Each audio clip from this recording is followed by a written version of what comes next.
Bismillahirrahmanirrahim. Assalamualaikum warahmatullahi wabarakatuh.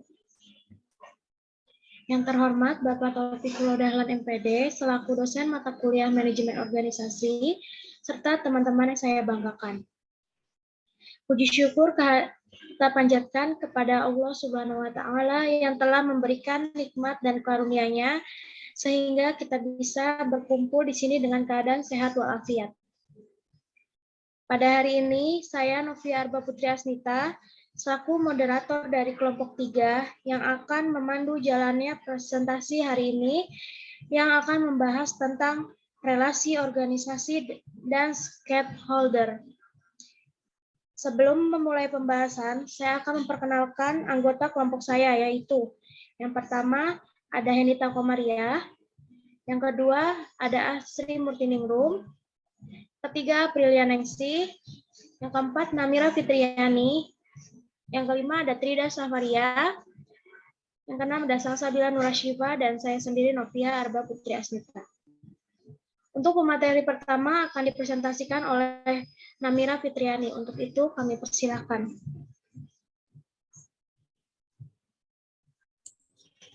Terima kasih kepada moderator.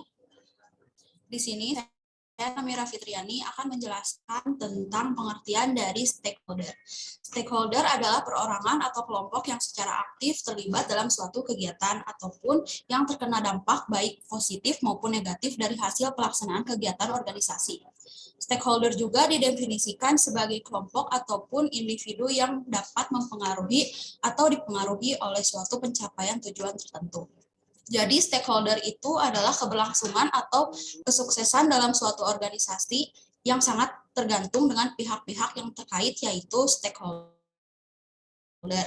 Lalu saat organisasi atau perusahaan itu sedang krisis, pengelola hubungan dengan para stakeholder memegang peran sangat penting. Pihak yang memiliki hubungan langsung maupun tidak langsung itu dengan sukses atau tidaknya proses perusahaan berlangsung, seperti pemilik, karyawan, pemasok, customer, atau lain-lain. Jadi definisi di atas ingin menerangkan bahwa keputusan atau kebijakan organisasi dengan kepentingan stakeholder merupakan dua konsep yang saling mempengaruhi. Sekian pemaparan dari saya kembalikan kepada moderator. Baik, terima kasih kepada Namira Fitriani. Untuk presentasi yang kedua akan dipresentasikan oleh Salsabila Nurashifa. Untuk itu kami persilahkan. Terima kasih kepada moderator. Di sini saya Salsabila Nurashifa akan menjelaskan mengenai jenis-jenis dari stakeholder. Secara umum, stakeholder akan terbagi berdasarkan posisi kekuatan dan juga pengaruhnya. Berikut ini adalah jenis dari stakeholder menurut Wijaya Raffi. Yang pertama ada stakeholder utama atau primer. Stakeholder utama atau primer ini merupakan stakeholder yang memiliki ikatan yang kuat hubungannya dengan penyusunan kebijakan, proyek, serta program. Hal yang disebutkan tadi adalah bagian pihak penentu yang paling utama dalam sebuah aktivitas pengambilan keputusan perusahaan. Contohnya itu ada masyarakat, tokoh masyarakat, serta manajer publik. Lalu yang kedua ada stakeholder pendukung atau sekunder. Stakeholder sekunder ini adalah bagian yang tidak akan berhubungan langsung terhadap suatu program dalam kebijakan atau sebuah proyek. Namun stakeholder primer mempunyai rasa simpati dan kepedulian sehingga banyak dari mereka turut serta dalam mengemukakan pendapatnya yang berpotensi maupun mengubah sikap stakeholder primer serta keputusan resmi pemerintah. Contohnya itu lembaga pemerintah, perguruan tinggi, dan pengusaha. Lembaga pemerintah yang berada pada wilayah tertentu akan tetapi tidak memiliki tanggung jawab secara langsung.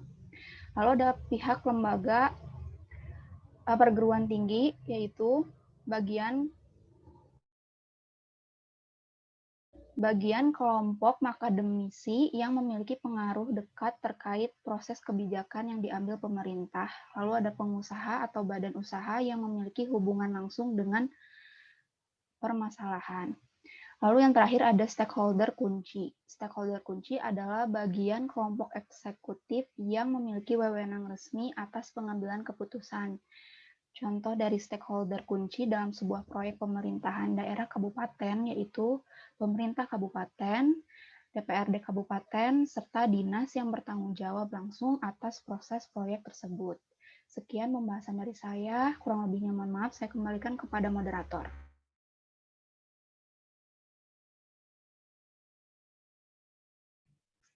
Baik, terima kasih kepada Salsabila. Untuk presentasi yang ketiga akan dibacakan oleh saya sendiri.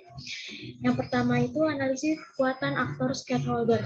Ada 3 langkah yang sebaiknya dilakukan ketika kita memetakan kekuatan aktor pemangku kepentingan. Di antaranya yang pertama ada pemetaan aktor dan isu. Pemetaan aktor dilakukan untuk mengidentifikasi setiap aktor yang terkait dengan isu bidang tugas organisasi. Secara garis besar, pemetaan aktor dan isu dapat dibedakan atas 3 kelompok, yakni pemangku kepentingan utama, pemangku kepentingan pendukung, dan pemangku kepentingan kunci. Pemangku kepentingan utama adalah pemangku kepentingan yang menerima dampak positif atau negatif dari kebijakan organisasi, atau kelompok yang memiliki kaitannya langsung dengan organisasi. Sebagai contoh dalam organisasi KPU, pemangku kepentingan utamanya adalah warga pemilih, peserta pemilu, dan penyelenggara pemilu. Nah, yang kedua ada pemangku kepentingan pendukung, yakni pemangku kepentingan yang tidak memiliki kaitan kepentingan secara langsung terhadap isu yang menjadi kebijakan organisasi, tetapi memiliki kepedulian dan keprihatinan sehingga mereka turut bersuara dan berpengaruh terhadap sikap masyarakat dan proses pengambilan kebijakan organisasi.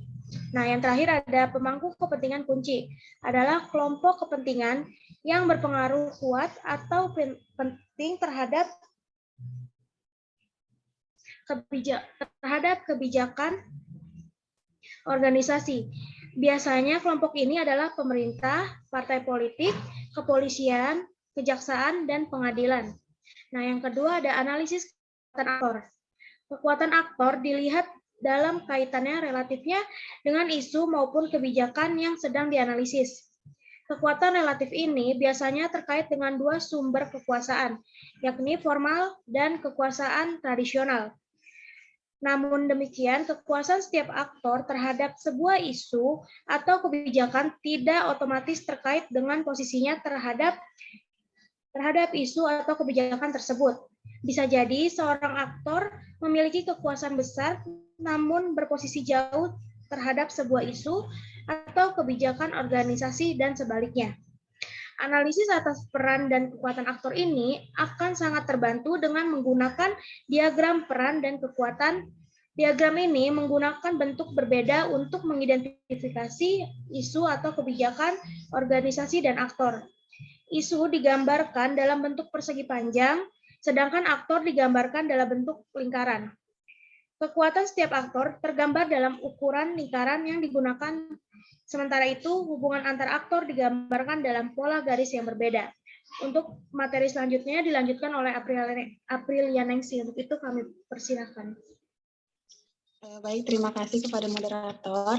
Dilanjutkan dengan saya bagian matriks kekuasaan dan kepentingan.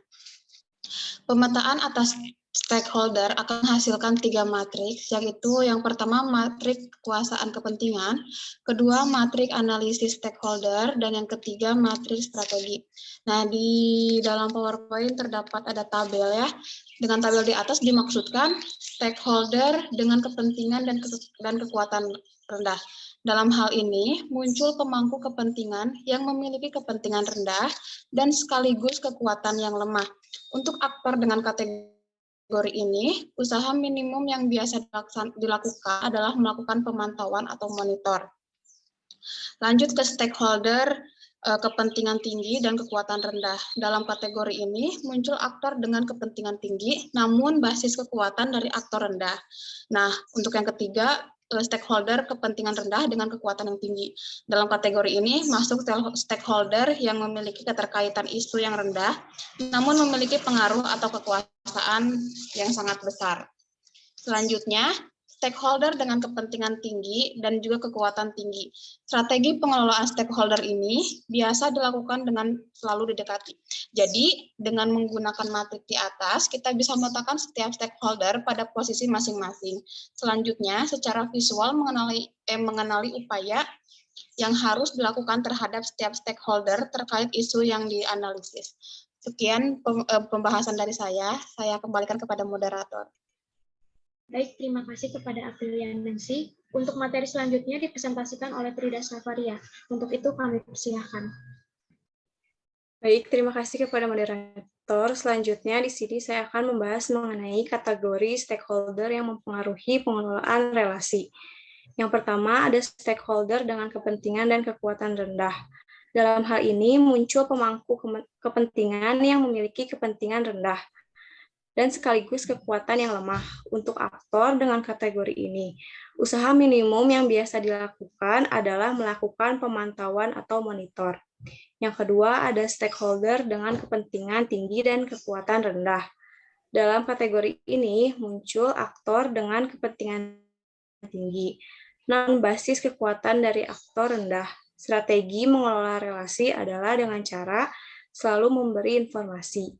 Lalu yang ketiga, stakeholder kepentingan rendah dengan kekuatan tinggi. Dalam kategori ini, masuk stakeholder yang memiliki keterkaitan isu yang rendah, namun memiliki pengaruh atau kekuasaan yang sangat besar. Untuk itu, perlu strategi pengelolaan yang lebih intens dengan cara memuaskan kepentingan mereka. Selanjutnya, yang terakhir ada stakeholder dengan kepentingan tinggi dan juga kekuatan tinggi.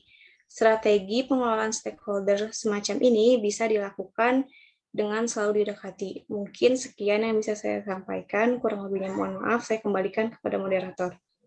Baik, terima kasih kepada Trida Savaria. Untuk materi selanjutnya dipresentasikan oleh Henita Komaria. Untuk itu kami persilahkan. Terima kasih kepada moderator. Di sini saya akan membahas mengenai prinsip utama pada stakeholder di dalam organisasi. Jadi di dalam organisasi, stakeholder menerapkan 5 prinsip utama, yaitu yang pertama adalah transparan, yaitu artinya keterbukaan. Di dalam sebuah organisasi untuk melakukan proses pengambilan keputusan dan keterbukaan dalam mengungkapkan materi dan informasi yang relevan tentang organisasi tersebut. Prinsip transparan ini pada pelaksanaannya dalam sebuah organisasi yaitu dengan tersedianya pengungkapan yang tepat waktu, informasi yang jelas dan dapat dibandingkan berdasarkan kinerja keuangan organisasi, tata kelola keorganisasian, kepemilikan organisasi, dan hak-hak para pemegang saham bila di dalam bidang perusahaan, dan juga yang harus diberi informasi dengan benar dan tepat waktu tentang kondisi organisasi. Lalu juga dapat memberikan peran dalam pengambilan keputusan tentang perubahan mendasar pada organisasi dan juga mendapatkan keuntungan dari organisasi. Yang kedua ada akuntabilitas, yaitu artinya kejelasan fungsi, implementasi dan pertanggungjawaban pada organ-organ organisasi, sehingga pengelolaan perusahaan dilakukan secara efektif. Akuntabilitas itu adalah penciptaan sistem pengawasan yang efektif, berdasarkan keseimbangan pembagian kekuasaan antara seperti adanya ketua, adanya sekretaris, dan ada bagian-bagian di bawahnya. Lalu ada kejelasan fungsi, struktur, sistem, dan akuntabilitas untuk kinerja organisasi harus diatur dengan tepat, terukur, dan sesuai dengan kepentingan pemangku kepentingan, sehingga manajemen organisasi berjalan efektif. Lalu yang ketiga, ada responsibilitas, yaitu adalah kesesuaian di dalam pengelolaan hukum dan peraturan organisasi, dan prinsip-prinsip organisasi yang sehat. Kesesuaian dalam manajemen organisasi terhadap prinsip-prinsip organisasi yang sehat dan hukum serta peraturan yang berlaku. Organisasi juga harus melaksanakan tanggung jawab terhadap masyarakat dan lingkungan sekitar sehingga kelangsungan organisasi tersebut terjadi dalam jangka panjang serta mendapat pengakuan sebagai organisasi yang baik. Demikian dari saya kembalikan kepada moderator. Baik, terima kasih kepada Henita Komaria. Untuk presentasi yang terakhir akan dipresentasikan oleh Astri Murtiningrum. Untuk itu kami persilahkan.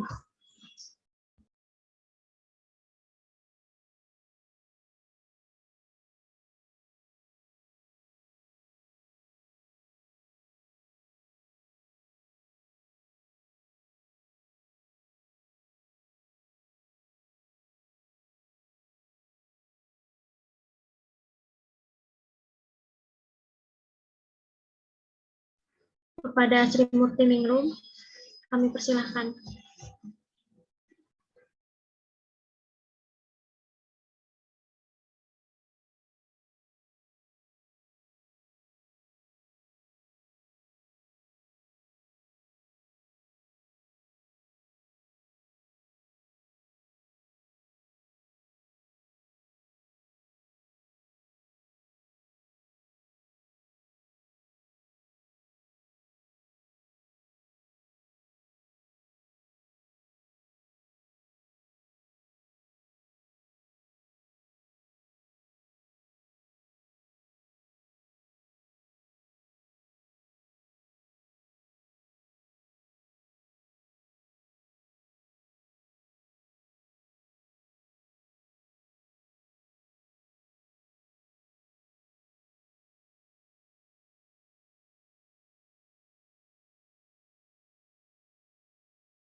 Kepada Sri Murtiningrum. Terima kasih kepada Novia atas kesempatannya. Baik, di sini saya mohon maaf atas terkendalanya mikrofon saya. Apakah ada wajah saya di kamera? Tidak, Sri, wajahnya laptop. Oke, sudah.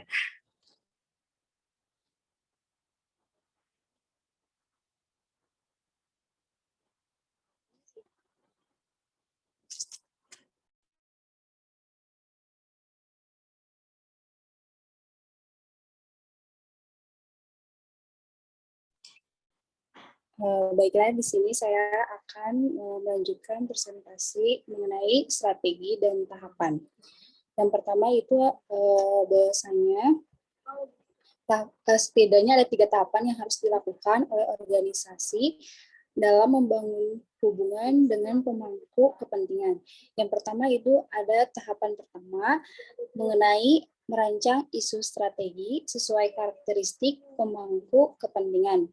Bahwasanya dalam fase ini organisasi dapat membuat pemetaan jenis kebutuhan atau isu strategi yang relevan dengan pemangku kepentingan.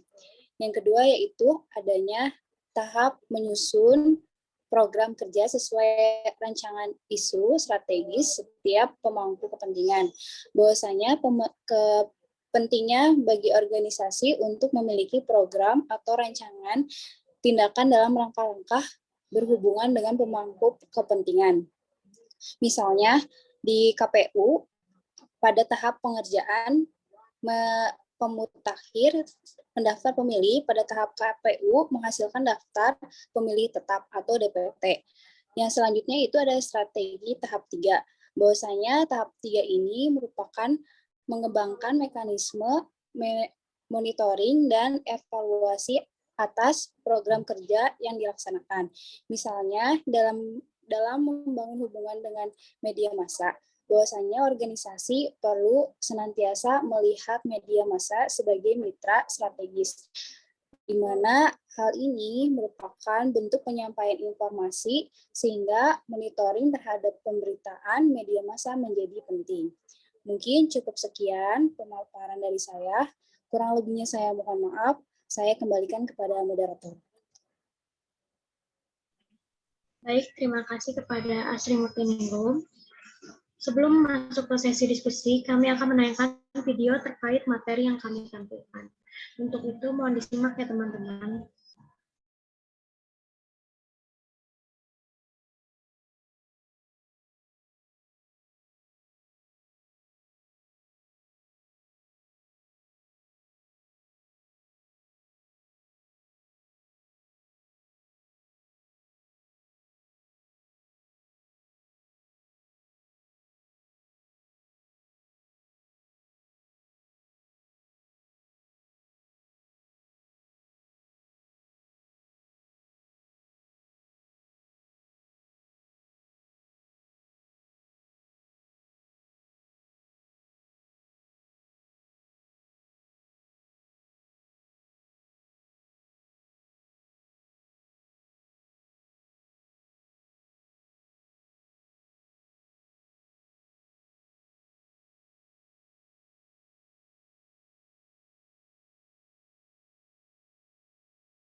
Teman-teman pasti sudah sering mendengar istilah stakeholder kan?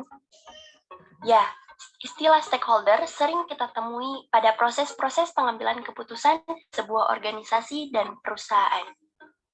Lalu, apa sih sebenarnya stakeholder itu? Menurut Freeman dalam Brunig, stakeholder merupakan individu-individu yang tergabung dalam suatu kelompok yang mempengaruhi tindakan, keputusan, kebijakan, dan tujuan organisasi. Lalu, mengapa keberadaan stakeholder penting bagi organisasi dan perusahaan? Ya, sebab perusahaan bukanlah entitas yang hanya beroperasi untuk kepentingannya sendiri atau sekedar berorientasi pada keuntungan semata, melainkan harus memberikan benefit atau manfaat bagi pihak-pihak lain. Selain itu, sebuah perusahaan juga tidak dapat berjalan tanpa dukungan yang diberikan pihak-pihak lain. Pihak-pihak lain inilah yang dapat kita sebut sebagai stakeholder. Dan perlu diingat bahwa stakeholder adalah pihak-pihak yang memiliki keterkaitan langsung dengan organisasi. Keberadaannya tidak hanya mempengaruhi, namun juga dapat dipengaruhi oleh organisasi. Pengertian stakeholder juga dapat dijelaskan berdasarkan pengklasifikasiannya. Kasali membagi stakeholder menjadi bagian lingkup aktivitasnya, yaitu stakeholder internal dan stakeholder eksternal. Stakeholder internal adalah stakeholder yang berada dalam lingkungan organisasi. Contoh stakeholder internal dalam konteks organisasi bisnis antara lain pemilik, pemegang saham, manajemen, dan karyawan. Sedangkan stakeholder eksternal adalah pihak-pihak yang berada di luar lingkungan organisasi. Contoh stakeholder eksternal antara lain konsumen, penyalur, pemasok, bank, pesaing, komunitas, pemerintah, kelompok pemerhati, dan media massa.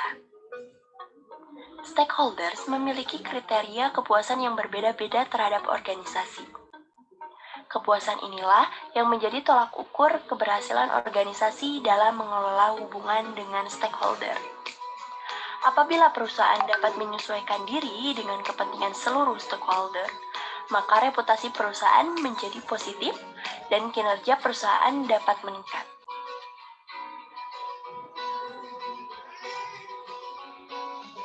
Cara mengelola hubungan dengan stakeholder.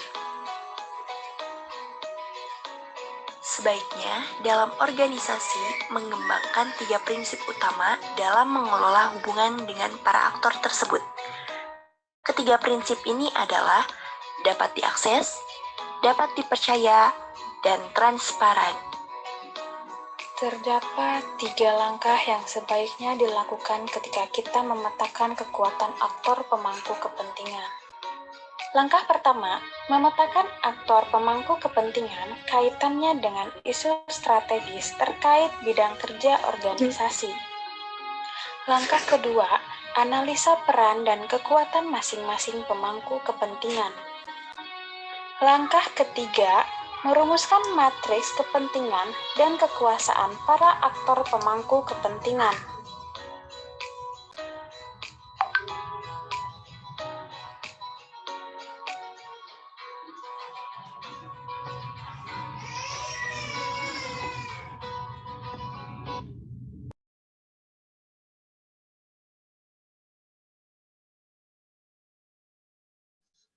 Baik,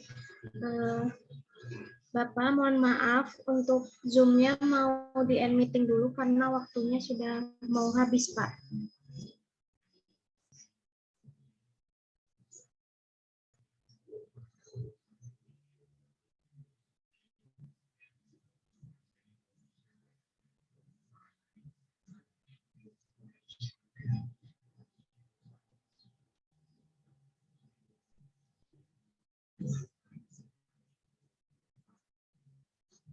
Assalamualaikum, permisi Pak. Untuk Zoom-nya mau di-end meeting dulu.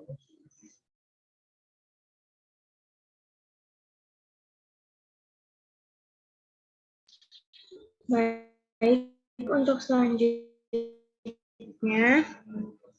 kami akan buka sesi diskusi tanya jawab. Apakah ada yang ingin bertanya?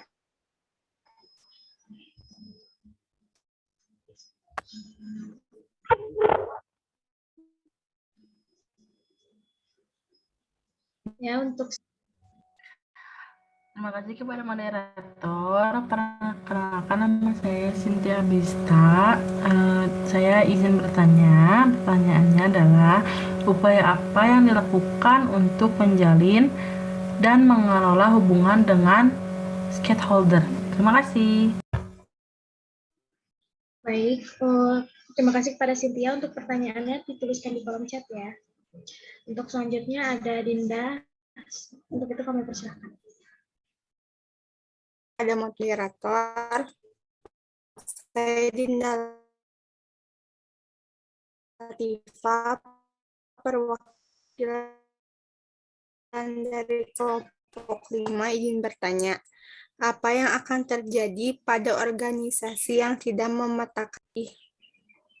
Terima kasih kepada Dinda untuk pertanyaannya. Ada Indah, kami persilahkan.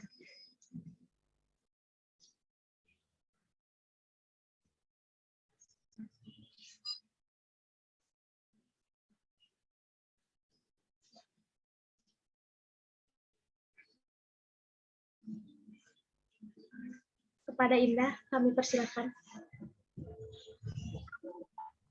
Perkenalkan, nama saya Nati Mariani, perwakilan dari kelompok 6. Izin bertanya, apakah ada pengaruhnya stakeholder dalam membangun karakter siswa? Terima kasih.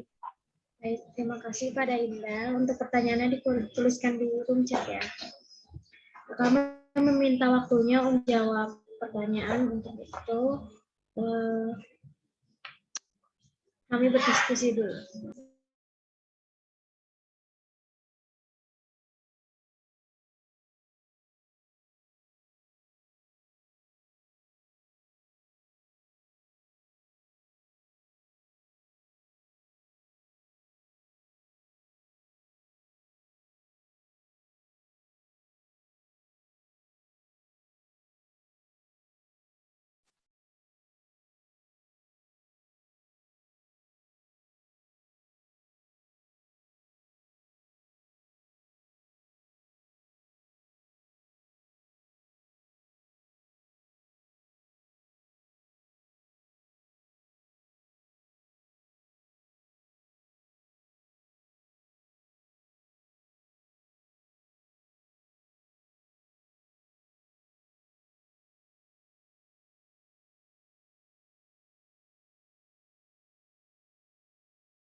Baik, terima kasih telah menunggu. Untuk pertanyaan dari Cynthia akan dijawab oleh Namira. Untuk itu kami persilahkan. Terima kasih kepada moderator. Di sini saya Namira Fitriani akan menjawab pertanyaan dari Cynthia Abista.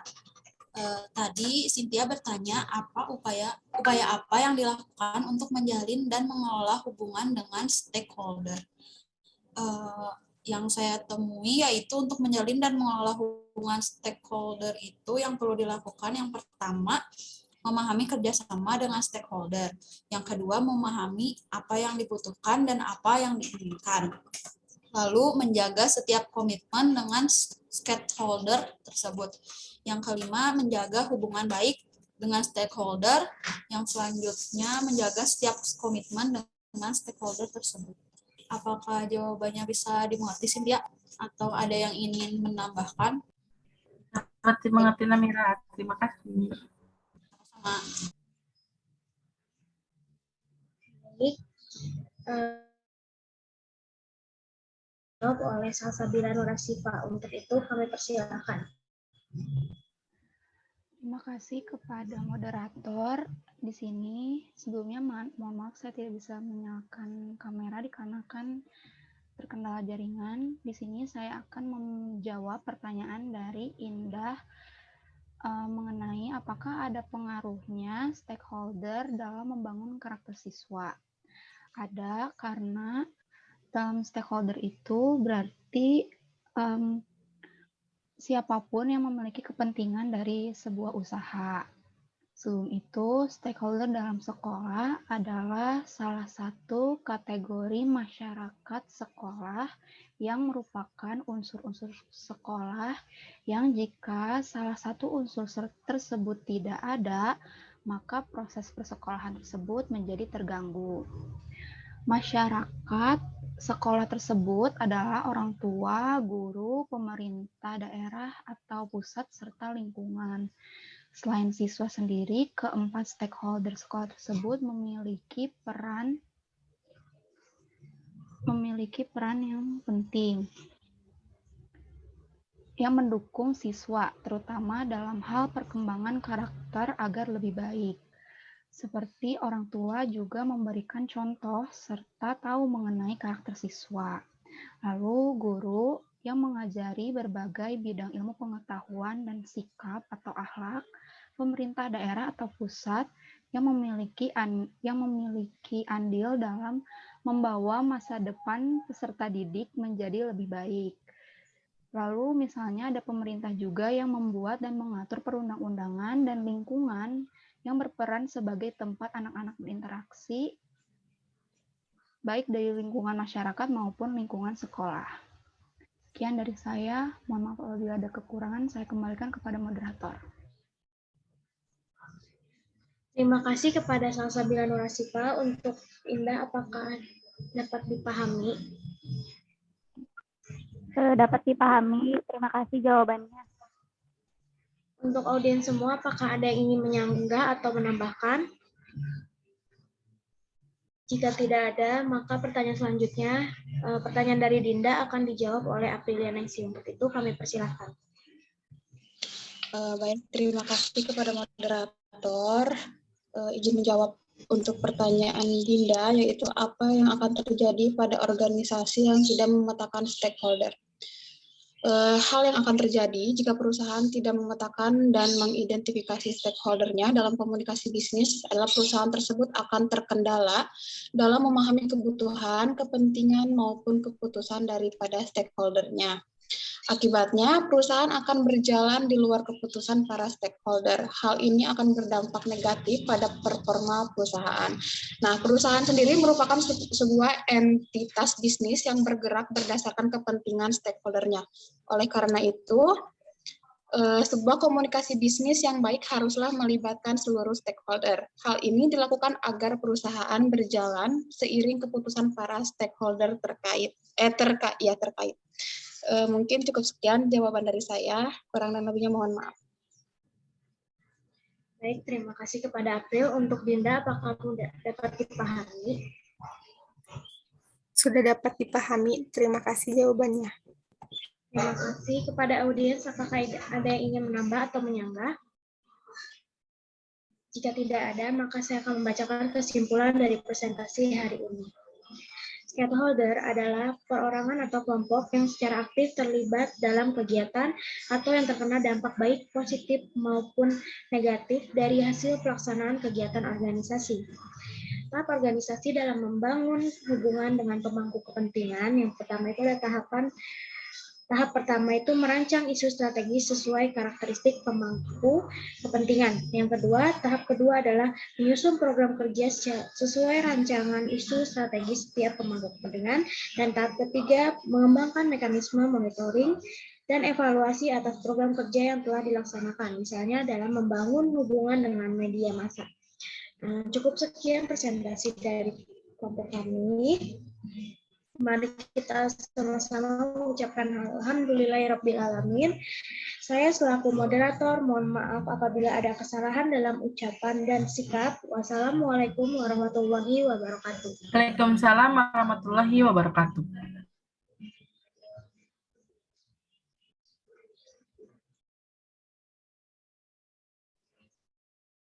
Assalamualaikum.